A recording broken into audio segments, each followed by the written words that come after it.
Harka fuunee hordoftoota Boonishaa nageenya bakka jirtan maraatti hunduma keessaniidhaaf haa ta'u akkam jirtu nagaa keessanii jirtu jajjabaattu shoorbaarraa haftanii ani kunoo irruma hafeetiin jira.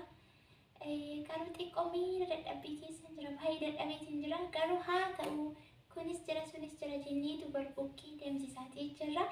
Egaa har'a mana Boonishaatti dhaqanii argamu isin jedheetiin jira qophii mudannoo irratti naaf eegtee jirti. Boonishaa qophii mudannoo irratti waan naaf eegteef hedduu galatoomii ulfaadhu jechuuti barbaada. Qophii mudannoo kana irratti xiyyeeffachuudhaan immoo warri mana Boonishaa hin beekne deemaatii fira maatii sabiskiraabii gochuu hin dagatina. Laayikii sheerii godhaa yaada qabdan gama koomentii irratti osoo hin barreessin osoo hin gorsiin osoo jabaadhu hin jedhiin bira hin darbina isin jechuuti barbaada. Chaanaaliin kun kan nama tokkootiif yookiin kan Boonishaa qofaati miti isinillee kan irraa barattaniif irratti barsiistan ta'uutii ni danda'a jechuuti barbaadeeni. Egaa akkuma isiniin jedhee yeroon illee xiqqoo nuti waddii taateeti jirti jiinisaas ji'a maal akka ta'e isiniyyuu ni beektani sanarra deebi'ee hin dubbadhu. Kanaaf egaa qophii mudannoo irratti wanni isiniin jechuu barbaadu dursa ijoollee baay'een qophii mudannoo gaafa jedhamu kan biyya arabaa kan mana madaamii qofaati jechuudha. Kanaaf saamuu baay'inaan yeroo baay'ee iddoo hedduutti kan hin dhagahu isa kana jechuudha. Mudannoo namni hin qabne jiru baay'ee way mudannoo kan nama gaddisiisus kan nama bashannansiisu nama bohaarsu nama kofachiisullee ni jiraata jechuudha. Annaa mudannoo duruma ganamuma duubayyuu ni jira jechuudha. Kana warri mudannoo keessan haasoftan yeroo waa'ee mudannoo keessa waan isinirra ga'e waan nama gaddisiisullee nama gammachiisullee ta'e kan keessaallee kana ilaallee osoo wal bira haasoftanii yookiin immoo ibsitanii dubbattanii wanti irraa baratamu wanti sirraa ullee kan itti bashannanii bohaaranillee jiraachuun immoo waan ta'eedhaaf yeroo hundumaa mudannoo mana madaamii biyya arabaa keessatti nama mudatu qofa irratti osoo xiyyeeffachuu dhaabattanii isin jechuuti barbaada. Maaliinis fakkeenya isiniif ta'uudhaaf mudannoo baay'een qaba. Kaan keessas kan alaas mudannoon kun baay'eedha. Egaa mudannoo yeroo tokko waan nama kofalchiisu jira, yeroo tokko waan nama gaddisiisu lafee laphee nama cabsutu jira. Akkuma jalqaba irratti xuquudha yaade. Kanaaf egaa kan keessaa jechuudha mudannoon irra qabadheetii dhufe. Carraa kana argachuuf hedduu gammadee baay'inatti tole jechuudha. Otoo taamiin koo kan naga fudhatee baay'ee isaatuun isinitti haasa'ee natti tola ture. Ammas kutaa itti yookiin paartii lammaffaa jedhame itti fufuu danda'a waan ta'eedhaaf isinillee wanni isin mudate mudannoo kana qaba jedhaati gama koomentiidhaan illee yaada keessanii nuuf qooduu hin dagatinaa isiniin jecha gara gama mudannoo kootiin isin dabarsa. Mudannoo koo egaa akkuma isiniin jedhe biyya keessatti jechuudha. Biyya keessaa immoo gara biyya arabaa deemuudhaaf piroosesiirra jiran ture jechuudha. Piroosesiirra jira yeroo sana baay'ee xiqqoon ture. Itti aansuun immoo nama baadiyyaarraa dhufedha. Gatarii jechuudha. Asirratti gatarii baadiyyaa maaliif jettee akka hin jenne baay'een jaalladha. Baay'ee bakka sanatti dhaladhes guddadhes waan hin ta'eef garuu hin jedhame gara magaalaatti yeroo bahamu wanni jiru haalonni jiranii garaagarummaa hedduu waan jiruudhaafi ittiin namarra sun illee ni jira jechuudha. Gatariidha baadiyyaadha waan akkasiin jira garuu ani jibba yookiin immoo baadiyyaa ceebbaa gosa hin taane bakkuma dhufe himachuu waan hin barbaadeef jechuudha. Mudannittiinis sana waa wal qabattuufi achiin boodee piroosesiidhaaf kan nuuf bara sana baay'ee xiqqoon ture bara isaa 2005dha. Ijoollee baay'een jiru ijoolleen biyya keenyaa ganda tokko keessaa ollaa tokko taanee kan deemne hundumni keenya baadiyyaarra deemne gara Finfinnee gaafa deeman ni beektanii afaan Amaariffaatiin jechuudha. Namni kan walii garuu afaan Amaariffati baay'inaan haasa'a nuti immoo afaan Amaariffaatiin hin beeknu ofiyyuu bakka dhufnee akkuma nama isiniin jechaa jiru kana waan tokko hin beeknu jechuudha. Ijoolleen baay'inaan ni jirani. Achiin booda piroosesii kanarra osoo jirruuti baay'ee rakkanna gadi baanee ol galuudhaaf nam tokko yoo sammuun isaa nagaa qabaatee waan dubbatee nama faana waliin galu afaan ittiin nama faana walii galu yoo qabaate malee rakkoodha. Keessumaa immoo naannoo hin beekne magaalaa hin beekne keessatti osoo waa biraa rakkina dhukkuba wayii qabaate namni nama gargaara waan namarra jiru sana namarratti arguudhaan garuu afaan xiqqoo dadhabuu jechuun baay'ee rakkoodha. Innaa piroosesiin sanarra yeroo jirru kan baduufaa jiran illee badiidhallee jechuudha. Yeroo meeqa mudate gama afaaniin jechuudha. Afaan Amaariffaa wallaaluurraan jechuudha. Mudannoo baay'ee nama mudate yeroo sanatti Keessa egaa kan ijoollee baay'ee nutti kofalchiisee egaa ammaatti illee dagachuutii hin dandeenye. Akkuma isiniin jedhe ijoollee baay'eetu jira. Ejensii wayiitu jira ture bakka sanatti walitti qabamne jechuudha. Dallaalaan keenya keessatti walitti nu qabeetu yeroo sana gara biyya Arabaatti ergaan sochitti wal sassaabamnee kan jirru. Achii booda guyyaa tokkotuma kanaan jirru otuma baannuu otuma gallu otuma maal jennu otuma boonyu otuma wal barbaannu tokko yoo bade tokkotu barbaacha dhaqee inni achumarraan bada. Tokko karaarraa jallatee isa tokkotu deebisuu dhaqee achumarraan bada. Maaliif karaa baanu karaa gallu hin beeknu dubbanni nama faana walii hin gallu.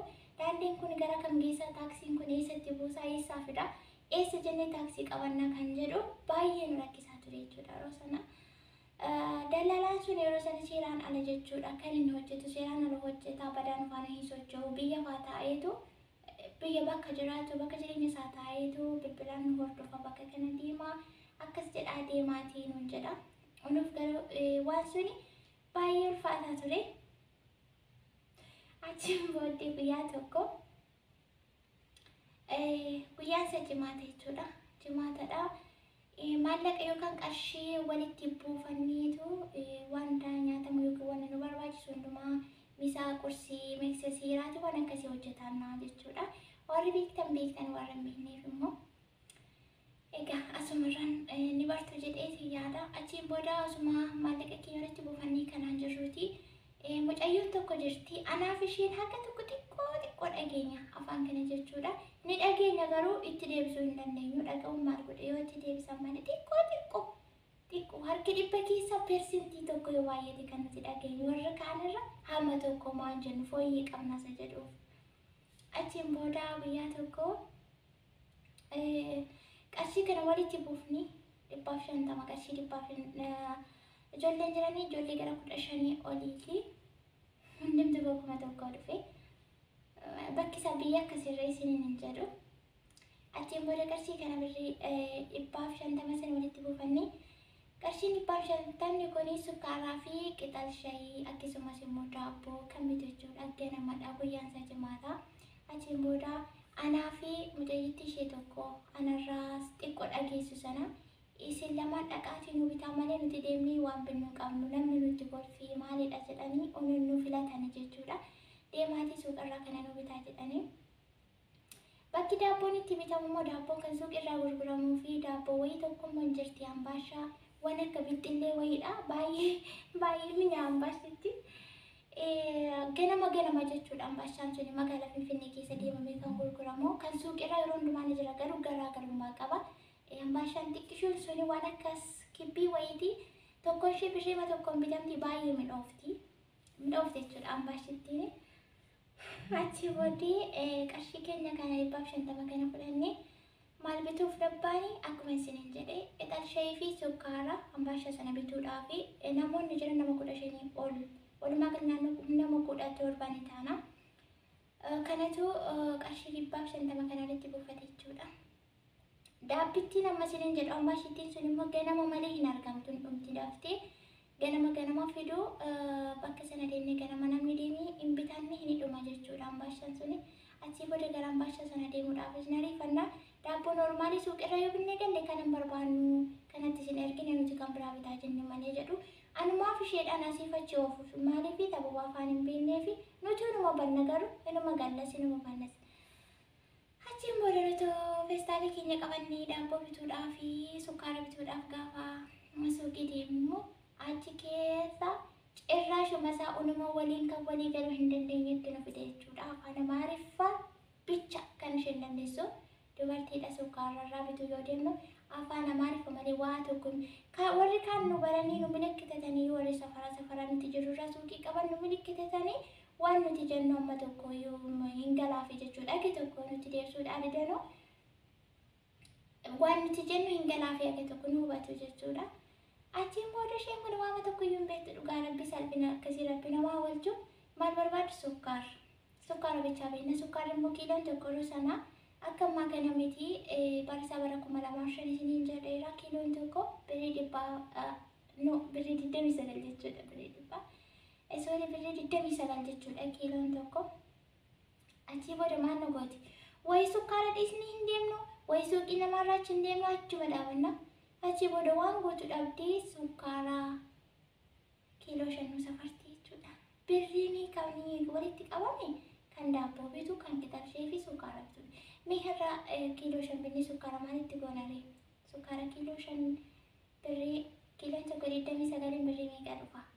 Naannoo birrii 5 qofatu nu hafa jechuudha. Achi booda sukkaara ittiin safartii nutti kennite. Ani firis natti fakkaate sukkaarri suni bakka kiisi koo baay'ee na rifate. Maaliif ijoollumaanis ni jira, waan tokko osoo isiniif hin galee yoo hojjettan wanti nama rifachiisu baay'eedha. Baay'ee tokko kiisi koo na hollata. Mucattiin na biraallee akkasuma jechuudha. Maaf kana nutti kennite siin jennu sodaanis ni jira, waa baay'eetu jira. Achi booda birrii 150 sanaa yoo itti kenninu isa tokko tokkoon itti kennina. 10 hin baasna, 5 hin baasna akkasuma itti kennina. Nurrumaa fuutee birriitti masala sallan nurraa gootee birrii ishee keessaa fudhattee kanarraa kan nutti kennite. Bakka adeemaa hidullee nun jette inaartii bakka isheenis jechuudha. Isheenis xiqqoon isheetti kanan aaretuma nuti naannoo jettee nu hubattee ta'ee gaarii ture. Isheenis bakka galuuf ta'ee hin beeku ani baay'ee nutti cakkante dhugaa. Nu hifatti bakka adumara narraa deemaa nun jette. Achi booda nuti sukkaara sana kiiloo 5 fudhannee birrii dhumeera. Maaliin qixarshee binna, maaliin daabboo binna. Durboonni nu dhalu yoo gara gibbiitti deemnu. Achi as deemnee takka mangadaarra dhaabbannee walitti boonye maal jenna, maal goona, maaliin binna. Kuni hubannoo dhabuu wallaalummaadha. Hubannoo dhabuu keenyadha. Afaanidha malee kanaaf kana ta'e jenneeyyuu galli himuu hin dandeenye turre. Dhugaa gallee maal akka nama qarshii sana nyaateetti yoo lakkoofnee baay'ee tokko cinqabne. Bakka daabbittis namnee birrii 5 sanaan deemnee daabboo sana birrii 5 sanaan binnee daabboon tokko birrii tokko isiniin jedheera. Bitannee sukkaara kiiloo 5 fudhannee galle. Sukkaara kiiloo 5 maaltu barbaada miti. Akkuma jedhe gibbichi ejensiidha. Durboota Jimmaa kana faatu achi keessa jira. Durboota afaan beekantu achi keessa jira. Afaan Amaariffaa jechuudha. Warri afaan Amaariffaa beekan akkanitti dogoggoree sukkaara kanaa qarshii amma kanaan beekne beekanii dhugaa baay'ee tokko nutti gorfanii baay'ee nutti gorfanii. Daabboo 5 bichaa fi sukkaara kiiloo 5 fudhannee galle. Sukkaara kiiloo 5 fudhannee galle. Achi booda kaan nu lolanii kaan nutti kolfanii.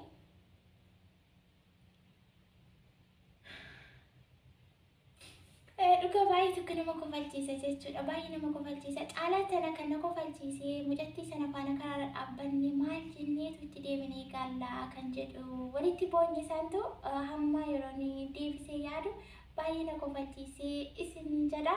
Mudaan kun noo kiyyagaa kana fakkaata. Mudaan baay'eedha. Keessaa muraasa isaati kan inni isinitti hime. Kutaa itti aanu yookaan paartii itti aanu irratti mudannoo biraatiin akka walitti deebinu abdiin qabaa.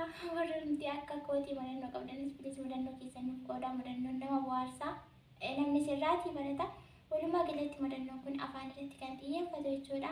Afaan kamiyyuu bara nam tokko afaan Amaariffaa waan dubbateef Amaaraan ta'u, Oromiffaa waan dubbateef Oromoon ta'u, afaan baruun eenyummaa ofiitii nama dagachiisu jechuudha. Kanaaf kanarratti hin xiyyeeffatina. Ani waan Amaariffaa baree fi Amaara hin ta'u, waan Oromiffaa baree fi Oromoo hin ta'u, afaan kan namni kamuu ittiin walii galu jechuudha. Afaan laga kamuu isin ceesisa. Rabbii galitti nama kan faana walii galtanii jiraachuu kan dandeessan yoo afaan beektan waan ta'eef. Afaan Bantaalillee haa ta'u, afaan Hindillee, afaan Pakistaanillee haa ta'u, afaan baruu irratti xiyyeeffadha. Afaan baay'ee nama fayyada isiniin jechuu barbaada. Jalqabaa piroosesii kanarratti mudannoo na mudatee akkuma isiniin jedhee baay'ee dheeqa. Muraasa isaa isinitti akkuma nime kanaa kan itti aanu immoo mudannoo boombii dhoosuu isiniif qabadheetiin dhufa. Haga ammaatti waan wajjin turtaniif ulfaadhaa galatooma. Manni mana Booneshoodha. Irra deebii Booneshoo qophii mudannoo irratti naaf fedduu galatooma ulfaadhu. Siin jechuutii barbaada. Egaa mudannoo kanarraati waan taasiftan waan jaallattan waan irraa hubattanii fi dogoggora keenyallee darbeera jedhee hin dhiisuu komentii keessan nan dubbisaa komentii irratti naaf godhu hin dagatinaa. Baay'ee isin jaalladha, baay'ee isin kabajaa. Galatoo